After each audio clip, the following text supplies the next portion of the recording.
That was the night before Christmas, and all through the house, nothing was stirring, not even a mouse.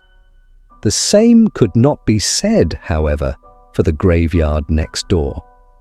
Every year, Tommy stayed up for as long as he could, excitedly peeking out of his bedroom window, hoping to catch a glimpse of Santa Claus as he traveled the world delivering presents. And every year, Tommy fell asleep before Santa arrived. Tommy would wake next morning, his head freezing cold, where it had drooped against the window pane as he dozed, to find a bulging stocking hanging from the end of his bed, but not a hide nor hair of Santa Claus himself. This year, Tommy was determined to stay awake long enough for Santa to arrive. He was a year older now, and he was sure that this year he'd finally be able to do it. Yet despite his best efforts, as the clock struck midnight, Tommy could feel himself starting to nod off. Trying to hold the inevitable sleep back for as long as possible, Tommy stretched and yawned. Then a movement outside caught his eye, and instantly he was wide awake. At first, Tommy wasn't quite sure what the movement was, but one thing was for sure: it wasn't Santa Claus. The ground outside was covered in snow, turning the usually scary-looking cemetery behind Tommy's house into a winter wonderland. Frost coated the trees and the grass, and the gravestones, making them glimmer in the moonlight, yet underneath the snow, something was stirring. Suddenly, a long, thin object thrust itself upwards through the snow. At first, Tommy watched the object curiously as it moved back and forth. Then, to his horror, he realized it was a bony, wrinkled hand. The hand reached skywards, opening and closing as it grasped at the cold night air. A moment later, it was joined by another, and together the two hands pulled, first a skull-like head, then a decaying body from the ground. Tommy stared, both terrified and mesmerized by what was happening just beyond the end of his garden. As Tommy looked on, the bloated, rotting body finally pulled itself free of the frozen ground and staggered to its feet. It shuffled through the snow, dragging 1 foot behind it. Tommy watched it for a minute. It didn't seem to be going anywhere in particular, just wandering aimlessly between the gravestones, touching each one as it passed. Then Tommy noticed the snow lying on another grave began to tremble, and a head started to emerge. Then another, and another. So shocked was he that it took Tommy a few seconds to notice the pattern. Every time the first zombie, and what else could it possibly be but a zombie, touched a headstone, the body buried in that grave clawed its way from the ground and started to follow it. After 10 minutes, Tommy found he was no longer frightened. Instead, he could feel laughter building inside him. When it had just been one stumbling, reanimated corpse, it had been scary, but now there were so many of them, all playing follow the leader as they trailed after the first zombie, shuffling and staggering, bumping into each other, slipping on the ice and the snow, and falling over when they bounced off each other. It was hilarious, and Tommy couldn't help but think that if this was all that zombies were capable of, they weren't really anything to be afraid of after all. Then off in the distance, high in the night sky, Tommy saw something else. At first, it seemed like it was just another twinkling star, but slowly it grew bigger and bigger, and Tommy knew that stars didn't do that. Tommy wasn't the only one to have noticed the rapidly approaching object. The zombies were looking up too, letting out mournful moans as they reached towards it. As Tommy watched, the object came closer and closer until it was near enough for him to see what it was, and his heart leapt. It was a sleigh being pulled by 8 powerful reindeer. With the night being clear, there was no need for Rudolph to be leading the way, and Tommy tried to remember the names of the other reindeer. There was Dasher and Dancer, Prancer and Vixen, Comet and Cupid, Donner, and what was the last one again? Tommy always had trouble remembering that last name. His brow furrowed for a moment, and then it came to him. Blitzen! Yes, that was it. By then the sleigh was close enough that Tommy could make out the plump man with a long white beard and red suit who was holding the reins and shouting orders to the reindeer. Slowly, the sleigh turned and started to descend, and Tommy realized to his delight that it was coming into land on the soft, fresh snow that covered his backyard. A second later, and Tommy's delight turned to terror. The zombies had seen Santa Claus too, and they were now racing towards the wall that divided Tommy's yard from the cemetery. "Hang on," thought Tommy, racing? That couldn't be right. He closed his eyes tight shut and shook his head before opening them again. Sure enough, the zombies, which had, until then, been bumbling around aimlessly, were now moving fast and efficiently across the frozen ground. What on earth, Tommy wondered, was going on? As Santa's sleigh touched down, the first of the zombies made it over the wall and rushed across the snow towards where the sleigh had come to a stop. By this time, Santa's head was buried in his big black sack, searching for something. And that was when Tommy went cold. Santa hadn't seen the zombies. More and more of them were pouring over the wall with every passing second, and still, Santa Claus was rummaging through his sack, unaware of the danger that was descending upon him. Tommy knew he had to do something. He couldn't, after all, be the kid who'd let Santa get eaten by zombies. He'd never live it down, but what could he do? The house was locked, and he couldn't reach the key to open the back door. Even if he could, what hope did Tommy have against all those zombies? Then it struck him. All he needed to do was warn Santa that the zombies were coming. Santa, after all, had flying reindeer. He could easily escape from the yard before the zombies got to him. Tommy banged on the window, but Santa didn't look up. He banged again, still nothing. Finally, in desperation, Tommy pulled the window open and yelled at the top of his voice, "Santa, there's zombies coming, they're right behind you." Santa suddenly shot upright and looked round. He saw Tommy and waved, a jolly smile on his rosy-cheeked face, still unaware of the rapidly approaching danger. Tommy shouted again and gesticulated wildly at the zombies, which by then were only a few feet from the back of Santa's sleigh. Santa frowned for a second and then slowly turned. When he saw the zombies, he froze, but only for a moment. Then he sprung into action, grabbing the reins and yelling to his reindeer, urging them on, but nothing happened. That was when Tommy realized his warning had been too late. The zombies had already got a hold of the sleigh, and no matter how hard the reindeer strained, they couldn't manage to pull the heavily laden sleigh and all the zombies that were now clinging onto it. Tommy watched in horror as Santa looked round desperately for something he could use to defend himself, but he found nothing. This was unsurprising. After all, the worst thing Santa Claus usually had to deal with was when the elves drank too much eggnog as they were loading the sleigh and started fighting with each other, and drunken elves weren't exactly difficult to deal with. As Santa started frantically digging through his sack of presents, searching for anything he could use to fight off the zombies, Tommy could see the fear in his eyes. Santa glanced up, and seeing the zombies just a few feet from him, he gave up searching for a weapon, and deciding to hide rather than fight, he dived out of sight. The zombies weren't fooled, and they started clambering onto the sleigh as they hunted for their intended prey. Tommy was aghast. Surely there was no way Santa could possibly survive. This, Tommy thought, wasn't how Christmas was meant to end, for without Santa Claus to hand out presents to the children who'd spent all year being nice rather than naughty, what was the point of Christmas? Then, out of the corner of his eye, Tommy saw a red blur streaking across the heavens and towards the ground. A moment later, it landed with a heavy thud behind the zombies, and Tommy instantly realized who it was. It was Rudolph.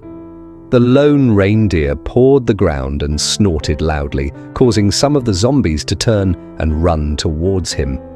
Despite the undead that were rapidly closing on him, Rudolph bravely held his ground. Then, when the zombies were only a few feet away, Rudolph lowered his head and charged, running the closest zombie through with the tips of his razor-sharp antlers. Once he was sure it was dead, Rudolph threw the once more deceased zombie to the ground, but he didn't stop there. Rudolph charged again and again, throwing zombies this way and that, breaking arms and cracking skulls. After what seemed like an age but couldn't have been more than a minute, the zombies realized they were beaten.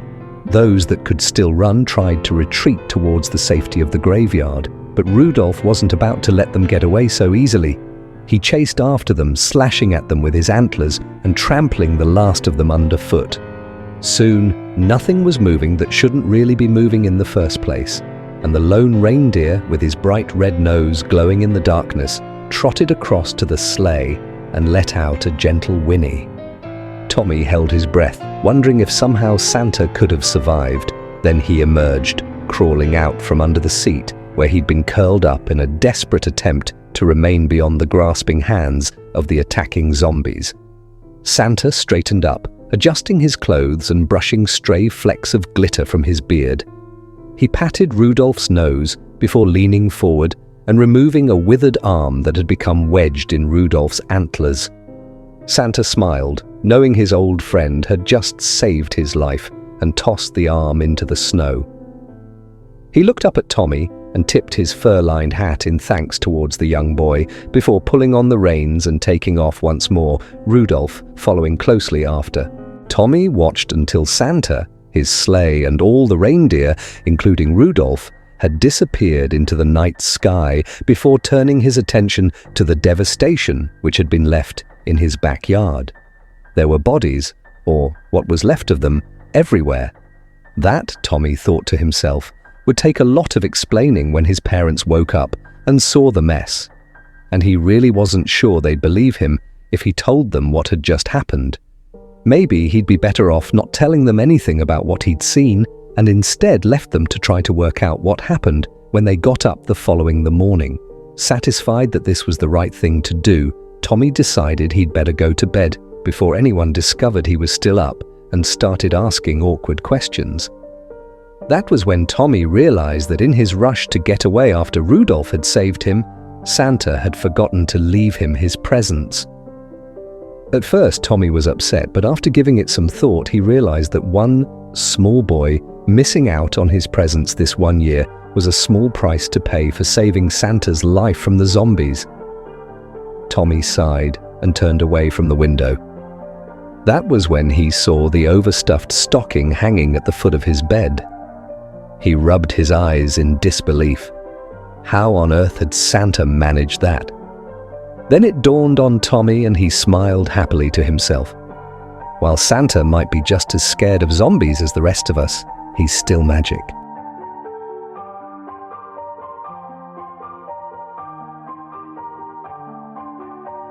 It was Christmas Eve of 2002 in New York City.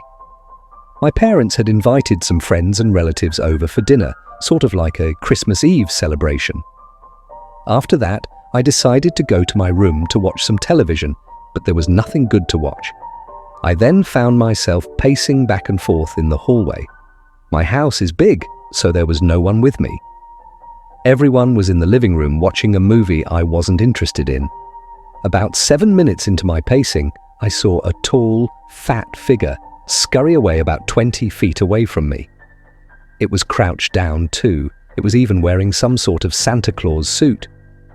I didn't believe in Santa, but this just freaked me out. There was a strange man in my house. I quickly ran to where my parents were and told them all about it. They grinned at me and said jokingly, maybe it was Santa Claus. I didn't believe that, so I just sat down in the living room with my family and everybody else. Then it occurred again on Christmas Eve, 2004. I remember it more vividly than the last one. I was lying on the couch in the living room. My parents were in the kitchen having a conversation about a business blog or something. Suddenly I saw a huge man about 7 or 8 feet tall crawl underneath the tree and just vanish. Before it disappeared, it looked at me and said, "Shh." Very strange, so I went into the kitchen and sat with my parents.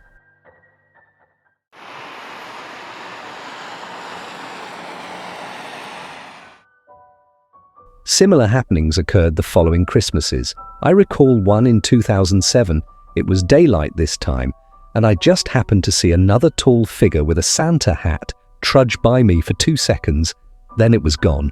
Every year on Christmas Eve, I sat in front of the fire with a hot, steaming cup of coffee.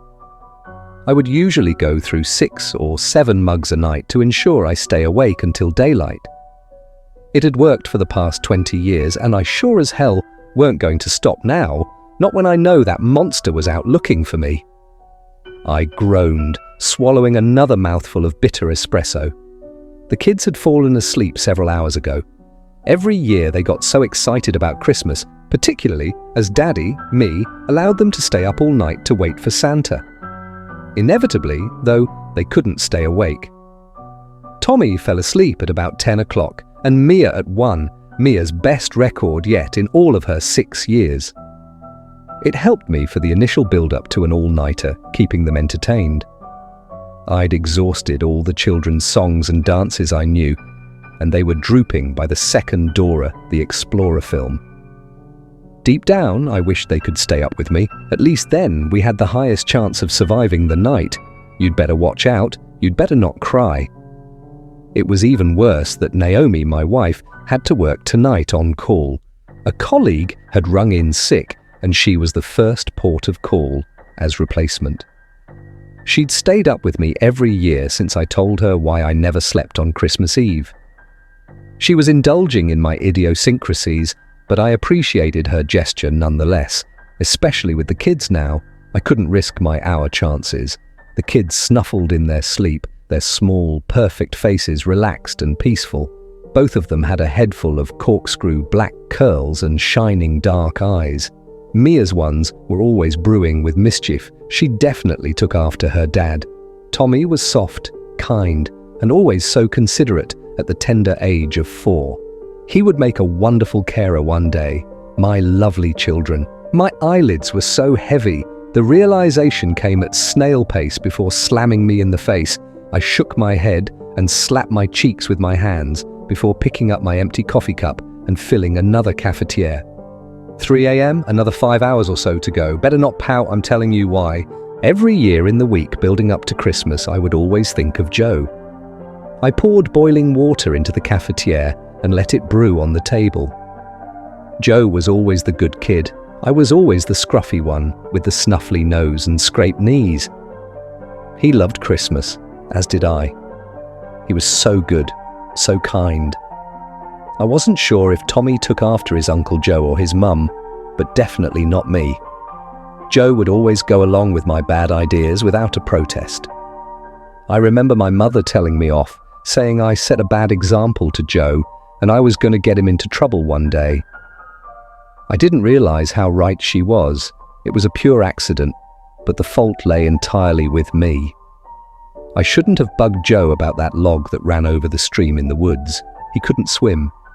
He was embarrassed, and he wanted to try and impress me, his cool big brother, and he would do anything I asked him to.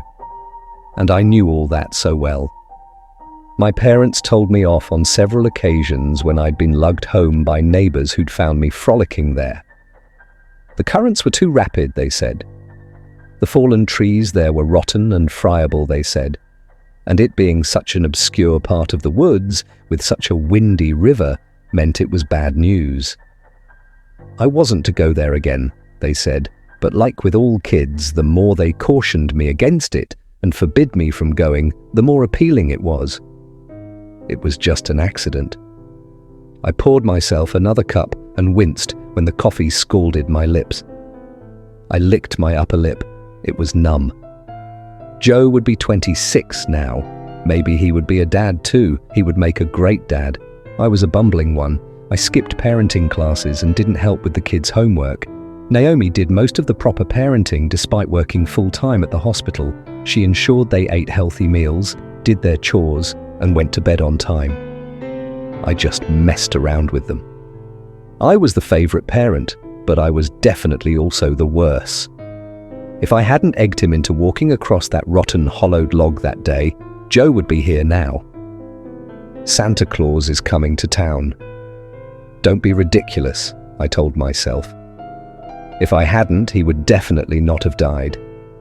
It was all my fault, even though my parents never said it out loud. and now I paid the price every year. The first time I saw Santa Claus, I was 10 years old, 2 months after Joe died. Christmas was a sorry affair. My parents were too grief-stricken, but they tried so hard. The presents were there, so was the Christmas meal. The meat was overcooked, and my mother burst into tears when she realized she'd bought 2 lots of remote-control cars, one for Joe and one for me. My dad took her aside to compose herself and then came back to help me decorate the tree. But I remembered the look on her face.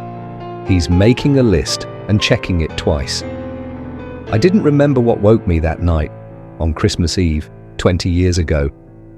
Maybe it was the cat leaving my room. Maybe it was just the popping of planks of old wood that made up the whole house. But my eyes had fluttered open, and for a moment I wasn't sure where I was or what had happened. The moonlight shone like fairy dust through the window, leaving a patch on the floorboards. The landing light was on down the corridor, the weak yellow glow just about visible from where I lay in bed. And silhouetted against that weak light, his shoes, just outside of the patch of moonlight on the floor, stood Santa Claus, gonna find out who's naughty or nice. The first thing that struck me was not excitement that I actually saw the mythical man. My parents never really believed in his existence.